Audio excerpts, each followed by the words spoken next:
Hi, I'm Sana Khan, the lead analyst for Agriculture Sustainability Team based in Washington, D.C. Hi everyone, I am Eli Alfaro, analyst for the Agricultural Sustainability Team based in Mexico City. Eli, in Mexico, I'm hearing a lot about extreme weather events and fluctuating weather on a daily basis. How is that impacting agriculture? Yes, Anna, Mexico, like many other regions, has faced significant challenges. In 2024, nearly 76% of the country was in drought, our worst since 2011. We face water scarcity, crop losses, and heat waves have been relentless. So we already saw multiple long-lasting heat waves that broke national records. Climate change is showing up in every corner of the map.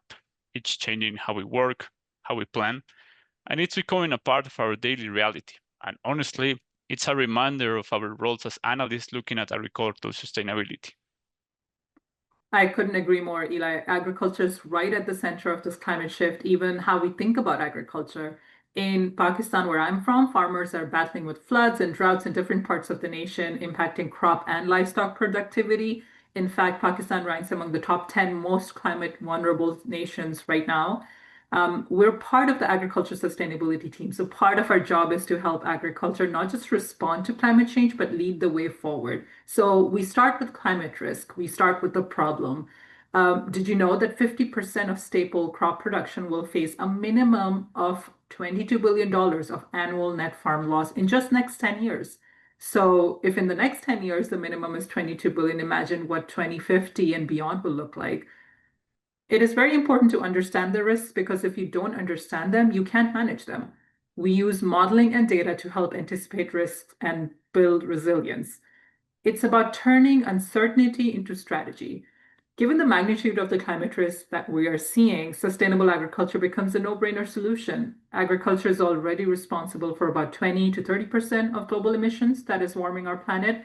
And not just that, it is also in return affecting the crop and livestock growth, creating and exacerbating food insecurity issues.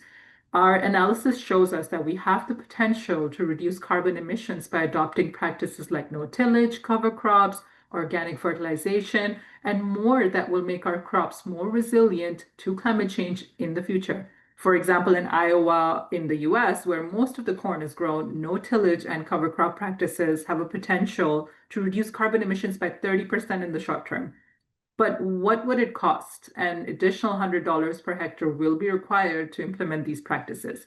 However, when you look at the long term, when soil organic matter increases and reveals co-benefits such as water retention and higher climate resilience, the cost will be offset and more.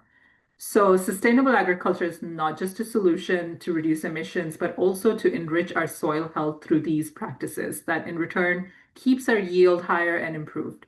So, given the magnitude of this climate change problem, what are some of the solutions that you are seeing in your analysis, Eli?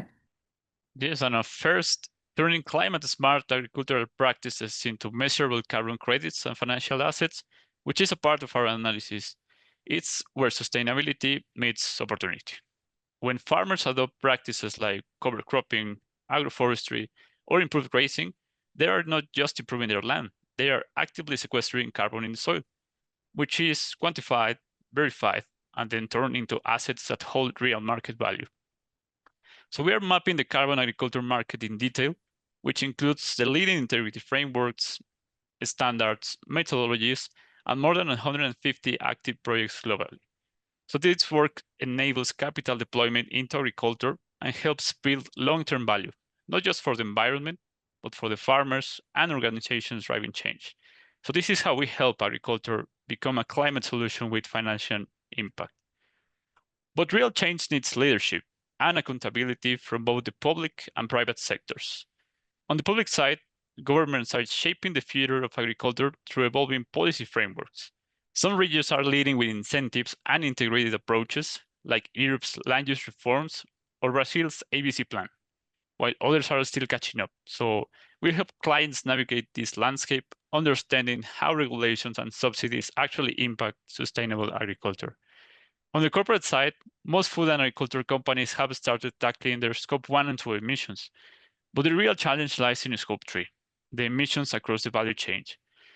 So we analyze the organization's commitments and how they are translating pledges into measurable action.